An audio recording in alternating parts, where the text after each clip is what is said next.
Hey, everybody. Hello. Coach, after Sunday's game, what were you specifically looking for out there today? Nothing really carrying over from Sunday's game. We kind of put that one to bed. To me, this is a perennial playoff team. Great players, great defense, great run game. So for us, it was just another opportunity for us just to see how we stack up against a team like this, how they operate, how they carry themselves, how we carry ourselves. Everything from warm-up through 2 minute, through everything, just have a chance to come out and compete and get a bunch of full-speed reps. Any update? What's going on with Robbie? Robbie has a little bit of a hamstring. Yes, that from last week's joint practice. That thought maybe he'd be able to do some things. He got out here and did some indie, but that's about it. Shouldn't be real long. Not expecting it to be long term. How was the intensity level different out here today versus what you experienced in Indy? Indy had like that large crowd, and so it felt a little bit more like arena-like, just because it was like their fan fest. Music was playing pretty loudly the whole time. This is a little more spread out, so it's always a little quieter out here, which is good. You have to think and operate. So I thought I was only on one field, but I thought going against that Ravens defense, that vaunted front, I thought they held their own, running the football, protected well. Weren't very good getting open and catching the football today, but in terms of the other things, physicality, what they did, and the blitz package, I thought, for the first day without watching the tape, I thought it was, about what we won. Matt, what is maybe missing with some of the connections in the passing games, like some breakups, some missed throws? It's not clicking, you think? They're good, and you like to have Robbie out here, and some of these guys are getting a little tired. I say that so I always say no excuses. I'm saying that more as like a jab.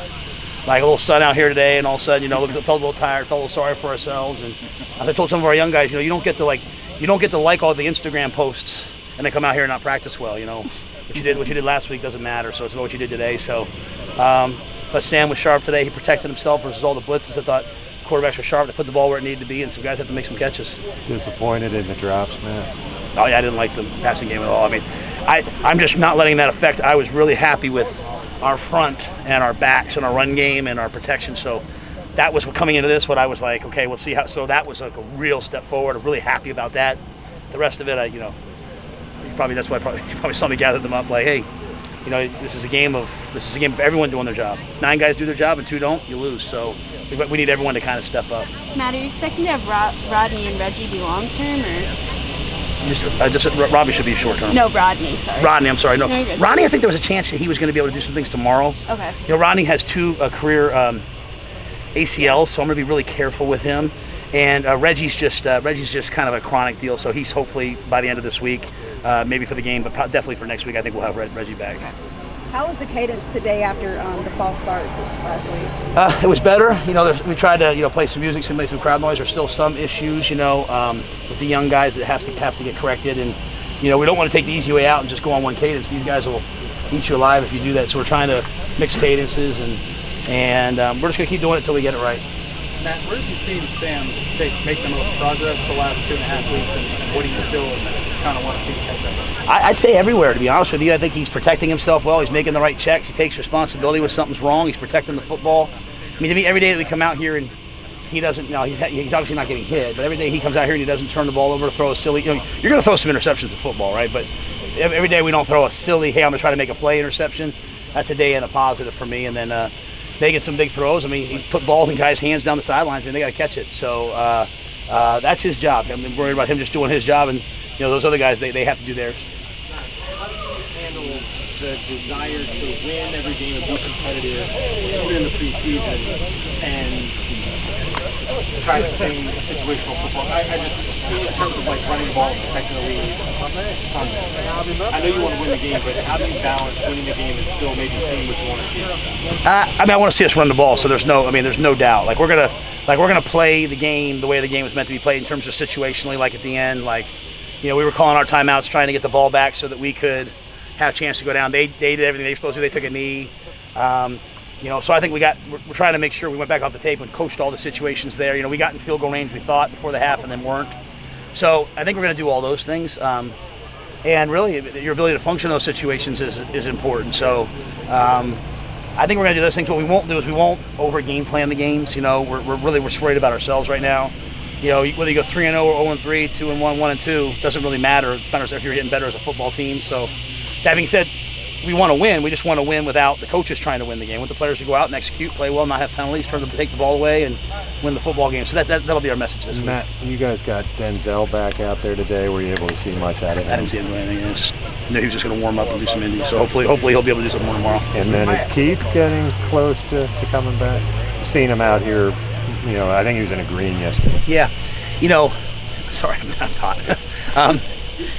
You guys all saw that hit. He went in the concussion protocol. I don't want to talk about the protocol, but also it's a pretty big hit. So I think he's just working through some soreness. And so whenever he's cleared, they have him doing more and more. Whenever he's cleared, we'll get him back out here. Is there anything particularly you want to see tomorrow? Last day out in Spartanburg, last joint practice. Is there something particularly you want to get out of it? I guess I have to go watch the tape first, because I'll come out of this watching the tape and say, hey, we need to do this better, this better, this better. I for sure know I'd like to see us throw and catch the ball. I shouldn't even say throw. I'd like to see us catch the ball, get open and catch the ball, and every play not be lined up wrong. Like the whole, hey, I'm a rookie, I'm a second-year player. It's over. You're a Carolina Panther. So that'll be the challenge. I'll watch the tape and I'll see the defense and the special teams and see what I think needs to get corrected there as well. It seems like receiving issues have been something we've talked about throughout camp, receivers not lining up right, not catching. Has that been kind of a constant for you throughout camp? Maybe for you, not for me. I mean, I think every day I come out here, I'm unhappy with everything, and that's my job, right? My job's and all our coaches' jobs to find everything that's wrong. So, I'd have to give it some more thought before I could really answer that. I know you said Thursday you'd make a decision on starters, but any early thoughts on Thursday? Thursday.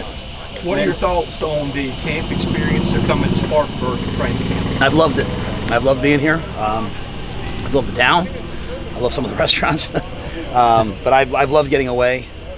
I've loved this experience. The setup here is fantastic. The people at Wofford here are fantastic. The coaches at Wofford football and all the Wofford sports very grateful to. And I think it's been really good for us. A couple more questions, Matt.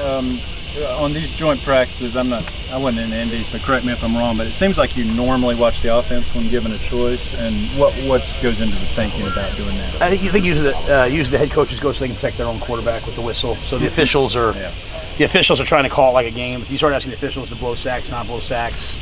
So as Coach Harbaugh, I think he usually on his practice field maybe goes to the defensive side. I go back and forth if you guys have seen me, but I think really it's just going to the offensive side to control the tempo of that side, make sure the quarterback's not getting hit.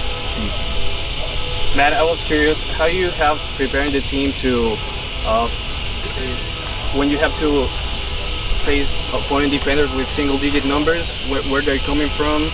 Have you trained that scenario in practice? Yeah, it's a great question. And it was really something that we utilized last year with Chin being in 21 as linebackers and safety. It's why a lot of the veteran quarterbacks didn't like the rule change, So every week we're going to have to just memorize early and identify who's who. We'll have to put them in practice and, hey, we're identifying this guy as this. And so it's non-traditional, so it'll be game plan by game plan. And so we're obviously not spending a lot of time working on that right now for us because we're not playing an opponent. We did some preparation last night for these guys in terms of, hey, here's who everyone is, here's who you're going against, so that they would be, clearly identified and marked because, Patrick Queen, great linebacker for them, he's wearing 6. So understand, hey, he's a backer, he's there. So great question. All right, thank y'all very much. See you guys. Thank you.